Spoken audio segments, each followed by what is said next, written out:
Good morning everyone. तो मेरी प्यारी सी यूट्यूब फैमिली को सुबह सुबह की राम राम जी। कैसे हैं आप सब लोग? कमेंट सेक्शन में ज़रूर बताइएगा। तो मैं ठीक हूँ और उम्मीद करती हूँ कि आप सब लोग भी अपने अपने घर में अच्छे से होंगे, स्वस्थ होंगे, तंदुरुस्त होंगे और जीवन में कुछ ना कुछ अच्छा ज़रूर कर रहे होंगे। तो ज़िंदगी जो है ना, ये बहुत ही एक अजीबो गरीब पहेली की तरह है, क्योंकि जब से हमारा जन्म होता है तब से लेके हम बड़े होते हैं, कुछ ना कुछ सीखते हैं, कुछ ना कुछ नया हमें करने को मिलता है और बहुत सारी ऐसी चीज़ें होती हैं जो कि हमारी ज़िंदगी में नई होती हैं और वहाँ पे हमें डिसाइड करना होता है कि हम यहाँ पर क्या करें। तो ऐसी सिचुएशन में अगर हमने सही रास्ता चुन लिया तो हमारी ज़िंदगी जो है वो अच्छे से निकल जाती है और हमारी ज़िंदगी में कठिनाइयाँ जो है वो आसानी से पार हो जाती हैं। लेकिन वहीं पे ही अगर हम कुछ गलत रास्ता चुन लेते हैं तो वो गलत रास्ता हो सकता है कि हमें थोड़े समय के लिए कुछ फ़ायदा पहुंचा दे, लेकिन लंबे समय में उसमें हमें नुकसान ही होता है और बाद में हमारा जीना जो है वो भी मुश्किल हो जाता है। क्योंकि आपको पता ही है, कहावत है ये कि एक झूठ को छुपाने के लिए 100 झूठ बोलने पड़ते हैं और जहाँ पे आपने एक सच बोल दिया तो वो एक सच जो होता है वो कुछ समय के लिए हो सकता है कि क्षणिक आपको तकलीफ़ दे, लेकिन वो फिर आपका वहाँ पे ये है कि आगे के लिए आपकी ज़िंदगी जो है वो सुरक्षित हो जाती है। आपको ये नहीं रहता कि मुझे फिर से कुछ और झूठ बोलना पड़ेगा। तो वैसा ही हमारी ज़िंदगी में होता है, जब भी हमारी ज़िंदगी में कुछ कठिनाइयाँ आती हैं तो कुछ लोग जो होते हैं वो सीधे रास्ते पे चलते हैं, कुछ लोग जो होते हैं वो दूसरा रास्ता शॉर्टकट कुछ भी अपना लेते हैं। तो मेरे हिसाब से जो लोग मेहनत करते हैं उनको सफलता जो है वो बहुत देरी से मिलती है। जी हाँ, जो भगवान है ना वो परीक्षा लेते हैं अपने बच्चों की। वो देखते हैं कि जो सच्चा है, जो मेहनती है, उसे वो और ज़्यादा मेहनत करने को देते हैं ताकि उसके अंदर और सुधार आ सके। और जब भी हमारी ज़िंदगी में कुछ कठिनाई आती है, कोई भी प्रॉब्लम्स आती हैं, तो वो हमारे व्यक्तित्व को और ज़्यादा निखार देती हैं। उससे हम बहुत कुछ सीखते हैं। तो सभी के अंदर ना खूबियाँ जो हैं वो होती हैं और कुछ कमियाँ भी होती हैं। तो ये हमारे ऊपर डिपेंड करता है कि हम अपनी खूबियों को किस तरह से आगे काम में लाते हैं और किस तरह से हम अपनी मुश्किलों को जो है वो आसान करते हैं। वहीं पे अगर हम सोचते हैं कि कुछ नहीं करेंगे, आलस करके सोए रहेंगे, ऐसे ही मिल जाएगा, या सब कुछ भाग्य पर छोड़ देते हैं, तो भाग्य भी उन्हीं का ही साथ देता है जो कि खुद मेहनत करते हैं। क्योंकि हमारा भाग्य जो है वो हमारा कर्म निर्धारित करता है, कुछ हद तक कर्म भी करता है और कुछ हद तक जो होता है हमारे जो कहते हैं कि प्रभु ने पहले से ही लिख दिया है। लेकिन मेरा ये मानना है कि अगर हम कर्म ही नहीं करेंगे तो जो हमारे भाग्य में लिखा भी होगा ना, वो भी हमें नहीं मिलता है। तो कोशिश करते रहना चाहिए, मेहनत करते रहना चाहिए। और मेहनत का ये नहीं होना चाहिए हमें कि कोई भी मतलब शॉर्टकट ले लिया। शॉर्टकट से क्या है कि आपको छोटे समय के लिए तो मतलब कुछ समय के लिए तो हमें सफलता हो सकता है शायद मिल भी जाए, लेकिन फिर वही है ना कि आपके अंदर काबिलियत होनी चाहिए सफलता को मेंटेन रखने के लिए भी। और अगर आपने शॉर्टकट लिया होगा तो वो कहीं ना कहीं हमारे अंदर मिसिंग होती है। एक जो कंसिस्टेंसी होती है किसी भी काम को करने की, वो मिसिंग होती है। तो लगातार डेडिकेशन जो है हर काम में हमारी चाहिए होती है। चाहे आप खाना ही बना लीजिए, कोई भी काम कर लीजिए, कोई भी सिंपल सा काम कर लीजिए, उसमें भी अगर आपने फुल डेडिकेशन उसको नहीं दिया, अगर आपने ध्यान नहीं रखा, तो कई बार होता है ना, सब्जी में नमक भी 2 बारी डल जाता है। तो ध्यान रखना हर चीज़ में ज़रूरी है। वैसे ही हमारी ज़िंदगी में भी अगर हम अपने ऊपर ध्यान नहीं देंगे, अपनी आदतों के ऊपर ध्यान नहीं देंगे, तो ये ज़िंदगी हमें कहाँ से कहाँ पहुँचा देती है सच में। और अगर वहीं हम अपनी आदतों पे ध्यान देंगे, कुछ हमारे अंदर जो भी बुराइयां हैं, कुछ भी हमारे अंदर जो कमियां हैं, उनके ऊपर अगर हम ध्यान देते हैं तो हमारा व्यक्तित्व जो है वो बहुत ज़्यादा निखर के आता है। इसका प्रभाव जो है वो हर जगह दिखता है। आप कहीं भी 4 लोगों के बीच में जाएंगे, वहाँ पे भी आपको वो देखने को मिल जाएगा। तो चलिए, बहुत सारी ज्ञान की बातें हो गई हैं, कुछ अच्छी अच्छी बातें हो जाती है ना सुबह सुबह की शुरुआत में, तो पूरा दिन जो है वो अच्छा जाता है। यहाँ पे हो रही है सुबह के नाश्ते की तैयारी और बच्चे जो है उनको स्कूल भी भेजना है मुझे। सुबह के टाइम बहुत बहुत ज़्यादा हैवी काम होता है, क्योंकि 8 साढ़े 8 बजे तक जो है सारा काम मुझे निपटाना होता है, ये बच्चों का स्कूल जाने तक का। उसके पापा लेकर जाते हैं उनको। तो यहाँ पे चाय मैंने बना ली है, साथ ही में आलू भी छिल रही थी, और यहाँ पे नाश्ते के लिए आज आलू की सब्ज़ी बना रही हूँ। आलू की सब्ज़ी बहुत दिनों के बाद बना रही हूँ, काफ़ी दिन हो गए हैं खाई नहीं है आलू की सब्ज़ी। और नैना जो है वो बोलती है मामा आलू की सब्ज़ी स्कूल के लिए बना देना, तो मैंने उसके लिए आज आलू की सब्ज़ी बनाने का सोचा है। कितनी बारी बोल दिया ना आलू की सब्ज़ी, बहुत ज़्यादा नहीं बोल रही हूँ मैं आलू की सब्ज़ी। तो आप लोग प्लीज़ बताइएगा, अगर आपने ध्यान से सुना होगा ना, कि मैंने कितनी बारी बोला है आलू की सब्ज़ी। मुझे खुद को भी लगा कि शायद मैंने बहुत बोल दिया। और जीरा मेथी डाल के, प्याज डाल के उसको अच्छे से भून लिया। उसके बाद धनिया, हल्दी और मिर्च डाल के यहाँ पे मैंने तड़का लगा दिया। सिंपल तड़का होता है, बिल्कुल सिंपल सादा खाना जो होता है ना, वो सबसे बेहतर रहता है हमारे लिए। और अगर स्वस्थ रहना चाहते हैं ना, तो बहुत ज़्यादा मसालेदार चीज़ों से परहेज़ कीजिएगा, तली हुई चीज़ों से ज़्यादातर परहेज़ कीजिएगा। या फिर तली हुई चीज़ें खाने के लिए इतना ज़्यादा आपका हैवी वर्कआउट होना चाहिए कि आप उस ऑयली चीज़ को पचा भी सकें। वो काम जो है एक मज़दूर या एक किसान ही कर सकता है, जिन्होंने दिन भर पसीना बहाना होता है खेत में। तो वो जो सारा तेल है ना, ऑयल, वो पसीने में बाहर निकल जाता है। जी हाँ, तो अगर आप लोग इतना काम नहीं करते ना, तो ज़्यादातर मुँह का स्वाद देखते हैं हम। मतलब हमारा ये होता है कि मुँह का स्वाद अच्छा होना चाहिए, बाकी कुछ अच्छा हो या ना। तो सुबह-सुबह से क्या था ना, कि मैंने सुबह-सुबह से किचन में झाड़ू भी नहीं लगाया था।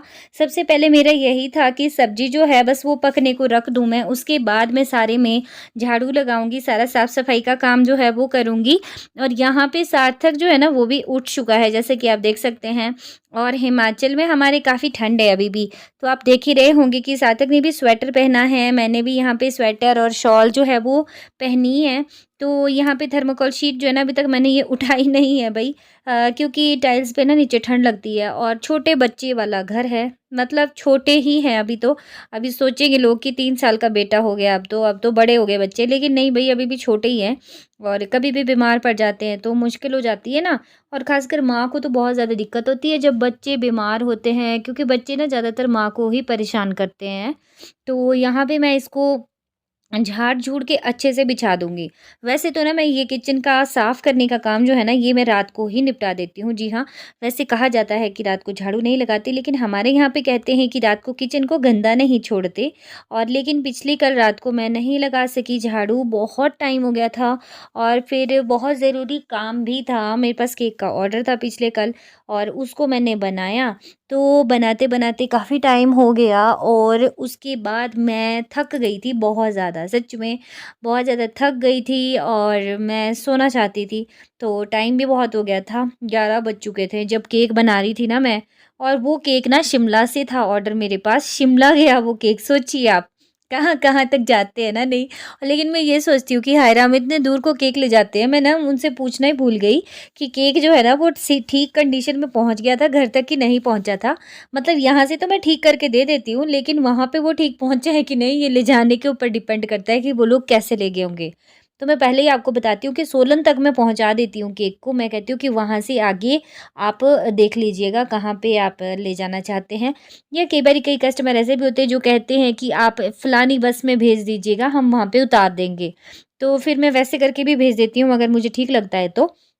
और बाकी घर तक होम डिलीवरी तो भई नहीं कर सकते हम, और अगर करनी भी हो तो फिर उसके तो एडिशनल चार्जेज़ लगेंगे ना।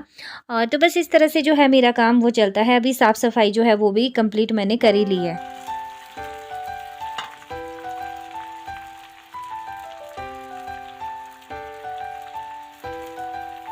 तो आलू यहाँ पे 60% तक पक गए थे, उसके बाद मैंने इसमें डाल दिए हैं प्याज़। तो आलू प्याज़ की सब्ज़ी ऐसे बनाए ना, बहुत अच्छी लगती है। अभी हो चुके हैं, इतनी पैनी होती है, इसको नहीं लगते। राधे राधे जी सार्थक। क्या? क्यों नहीं करूँगा राधे? राधे राधे।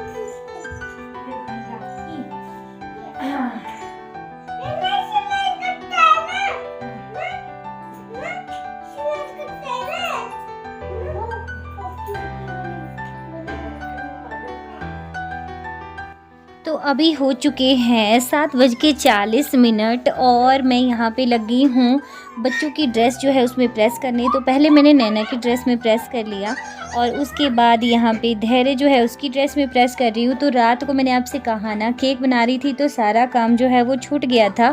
तो बस अभी ये है कि सुबह के टाइम में बस फटाफट से ये करके दे दूँगी इनको।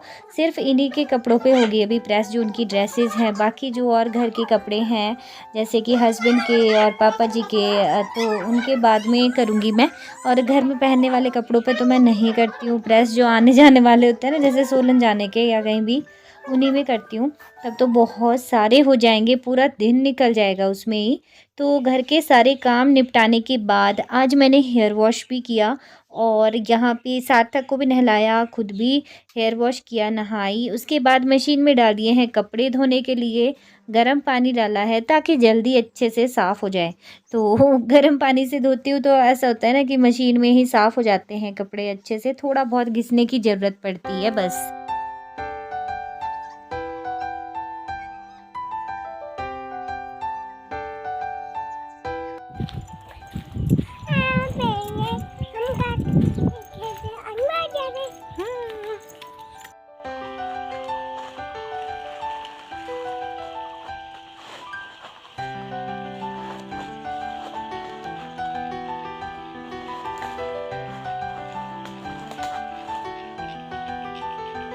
तो यहाँ पे सार्थक को थोड़ी देर आंगनवाड़ी में छोड़ा है, वहाँ पे वो खेलेगा पढ़ेगा, कुछ भी करते हैं बच्चे वहाँ पे, कुछ सीखते ही हैं।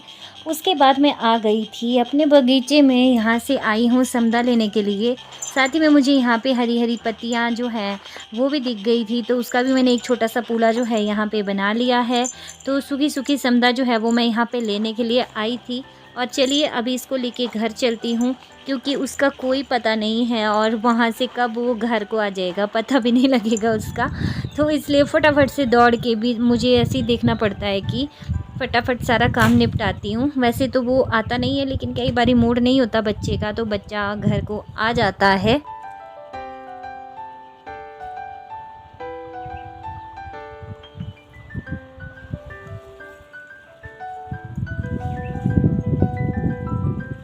तो समझा रखी थी मैंने यहाँ पे धूप में, क्योंकि बारिश हो रही थी तो मैंने सोचा कि धूप में अच्छे से सूख जाएगी। और जो घास थी मेरे पास उसको लेके मैं आ गई। और यहाँ पे देखिए मेरी गौ माताएं कितनी सारी हैं।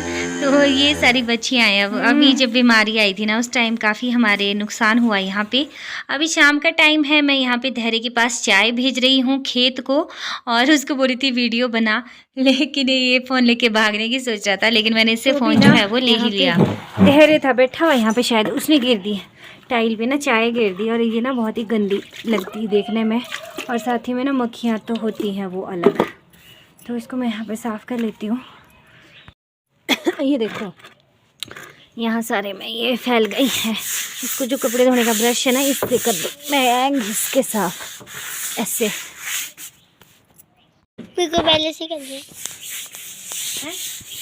पहले से कर दो। तो फ्रेंड्स सुबह से लेके शाम तक यहाँ पे पूरा दिन जो है ऐसे निकल जाता है, कहीं कुछ साफ़ करने में, कहीं कुछ। बच्चे हैं जी छोटे हैं अभी, तो गिराते रहते हैं कुछ ना कुछ। और उम्मीद करती हूँ कि आज का व्लॉग जो है आप लोगों को अच्छा लगा होगा। अच्छा लगा तो प्लीज़ वीडियो को लाइक कीजिएगा, शेयर कीजिएगा। चैनल पे फर्स्ट टाइम विजिट कर रहे हैं तो प्लीज़ चैनल को सब्सक्राइब कीजिएगा। और ऐसे ही डेली व्लॉग्स आपके सामने लेके मैं आती रहूँगी, और आती रहती हूँ, आती भी रहूँगी आगे। तो चलिए मिलूँगी एक और नई सुबह, एक और नए दिन, एक और नए व्लॉग के साथ। तब तक के लिए जय माता दी, जय सिया राम, बाय।